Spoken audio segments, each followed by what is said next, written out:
Napoleon Bonaparte के बारे में और कुछ बातें जानते हैं। तो चलिए शुरू करते हैं। प्रशिया पर हमला। नेपोलियन स्वयं को युद्ध क्षेत्र में फ्रेडरिक महान का शिष्य मानता था। प्रशिया से उसका कभी कोई युद्ध नहीं हुआ था, फिर भी उसके मन में प्रशिया के प्रति सच्चा सम्मान था। जानता था फ्रेडरिक विलियम तृतीय मूर्ख व निर्बल शासक था, किंतु मन में उसके राष्ट्र के प्रति सम्मान होने के कारण उसने उसके पास संधि प्रस्ताव भेजा, क्योंकि उसे ऐसा आभास हो रहा था कि प्रशिया के विरोध को ऑस्ट्रिया व रूस के प्रति अपने लाभ के लिए इस्तेमाल किया जा सकता है। 18वीं शताब्दी के दौरान प्रशिया का यूरोप में बड़ा सम्मान था तथा उसकी सेना अति शक्तिशाली मानी जाती थी, किंतु प्रशिया ने नेपोलियन के संधि प्रस्ताव को स्वीकार नहीं किया। नेपोलियन ने रूस पर विजय से पूर्व भी फ्रेडरिक विलियम को एक संधि प्रस्ताव भेजा था। जब फ्रांसिस तथा अलेक्जेंडर प्रशिया को समर्थन दे रहे थे तथा ऑस्ट्रिच को जीतने के बाद स्थिति फ्रांस के पक्ष में थी, तब शक्तिहीन प्रशिया के राजा ने अपनी स्थिति मजबूत करने की इच्छा से संधि करनी चाहिए थी, मगर जब नेपोलियन पहले से अधिक शक्तिशाली हो गया तो प्रशिया को फ्रांस के विरुद्ध युद्ध करने की इच्छा होने लगी। नेपोलियन ने प्रशिया के राजा को एक व्यक्तिगत पत्र लिखा। मैं अपने संधि प्रस्ताव को पूर्ववत मानता हूँ। यदि आपकी तरफ से इस प्रस्ताव को ठुकराने वाला कोई पत्र मिलता है या ऐसा प्रतीत हुआ कि आप पूरी तरह युद्ध करने में ही विश्वास रखते हैं, तो निश्चय ही मैं युद्ध करने पर विवश हो जाऊंगा। अन्यथा युद्ध व विजय की इच्छा रखने पर भी मेरी मानसिकता नहीं बदलेगी, क्योंकि मैं इस युद्ध को अनैतिक मानता हूँ, इसलिए संधि प्रस्ताव भेज रहा हूँ। इससे पूर्व नेपोलियन किसी विश्वविख्यात सेना के विरुद्ध कभी नहीं लड़ा था, किंतु जब उसने प्रशिया के विरुद्ध युद्ध किया तो उसने कहा, मेरे विचार से प्रशिया के सैनिक ऑस्ट्रिया के सैनिकों की अपेक्षा किसी अधिक सख्त धातु से बने होंगे। नेपोलियन ने अपनी सेना के साथ राइन नदी को पार किया और प्रथम विजय प्राप्त की। प्रशिया के सर्वश्रेष्ठ योद्धा राजकुमार लुई फर्डिनेंड सालफेल्ड नेपोलियन के पहले आक्रमण में ही मारा गया। मुख्य युद्ध से 2 दिन पहले विजय के प्रति आश्वस्त होकर नेपोलियन ने प्रशिया के राजा को एक पत्र लिखा। तुम्हारे सलाहकारों की मूर्खता का लाभ उठाने की मेरी कोई इच्छा नहीं है। इन मूर्खों की भयंकर भूल ने यूरोप को हैरत में डाल दिया है। यह ठीक है कि हम युद्ध करने जा रहे हैं, किंतु अपनी प्रजा को एक दूसरे का वध करने के लिए क्यों प्रेरित करें? अपनी कई संतानों का जीवन देकर खरीदी गई विजय को मैं महत्वहीन समझता हूँ। यदि मेरे जीवन के आरंभ में ऐसा होता तो युद्ध में मैं अपने अद्भुत साहस को दिखाने की कोई वजह ही होगी, मगर अब मुझे ऐसी भाषा के प्रयोग की आवश्यकता नहीं है, जबकि वास्तविकता यह है कि तुम हार जाओगे। मेरी शांति के सपने चूर चूर हो जाएंगे और तुम्हारी प्रजा बेवजह ही अपने जीवन से हाथ धो बैठेगी। मुझे उनसे कुछ लेना नहीं है। मैं तुमसे भी कुछ नहीं चाहता और न ही पहले कभी कुछ चाहा है। तुम यह भली भांति जानते हो कि युद्ध करना सरासर बेवकूफ़ी है। मैं जानता हूँ कि मेरे इस पत्र से तुम्हारी भावुकता को ठेस पहुँचेगी, मगर मैं परिस्थितियों के आगे मजबूर हूँ। मैंने अपने विचारों से तुम्हें अवगत करा दिया है। तुम्हारे लिए यही उपयुक्त है कि तुम अपने व अपने राज्य में शांति को यथावत बनी रहने दो। मैं तुम्हारा कभी मित्र नहीं बन सकता, फिर भी तुम मुझसे हमेशा इंसानियत ही पाओगे। ऐसी इंसानियत जो अपने उद्योग वाणिज्य तथा उसकी नीतियों के विरुद्ध न होने वाले राजाओं के साथ युद्ध न करके रक्तपात नहीं करना चाहती। नेपोलियन का हमला इतना तेज था कि प्रशिया की विशाल सेना अपने कदम पीछे हटाने पर विवश हो गई। सेना नायक ड्यूक उस हमले में पूरी तरह जख्मी हो गया। उसके अतिरिक्त कोई दूसरा योद्धा न था जो उसका स्थान लेता, अतः प्रशिया की सेना नेपोलियन के सामने टिकी न रह सकी और उसके करीब 20,000 सैनिक नेपोलियन द्वारा बंदी बना लिए गए। नेपोलियन प्रशिया की रानी लूसी से नफरत करता था।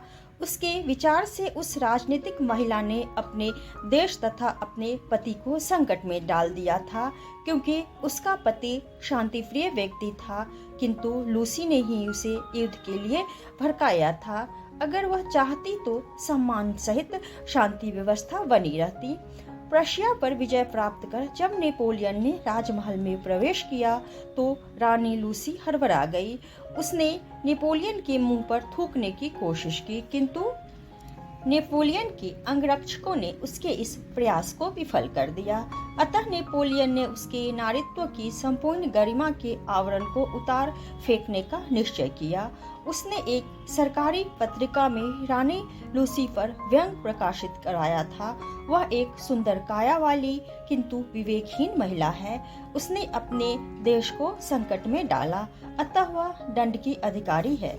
उसका पति अपने देशवासियों की खुशहाली व शांति चाहने वाला एक सम्मानित व्यक्ति है।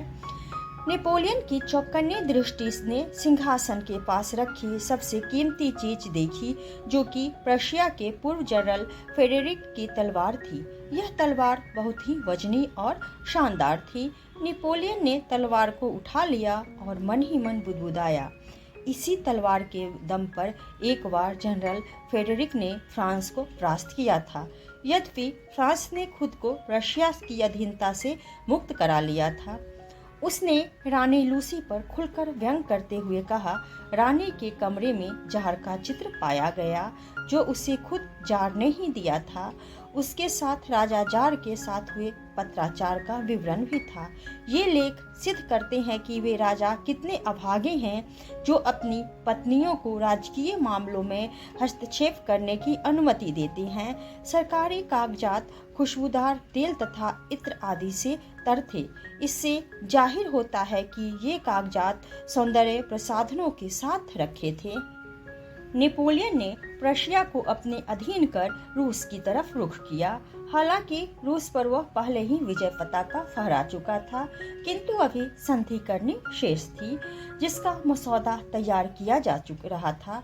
इस संधि की मसौदे में इस तरह की शर्त रखी गई थी, जिसके तहत फ्रांस व रूस के मध्य भविष्य में पुनः युद्ध न होता तथा यूरोप को संगठित कर एक छत्र तले लाने के लिए दोनों देश एक साथ मिलकर प्रयास करते।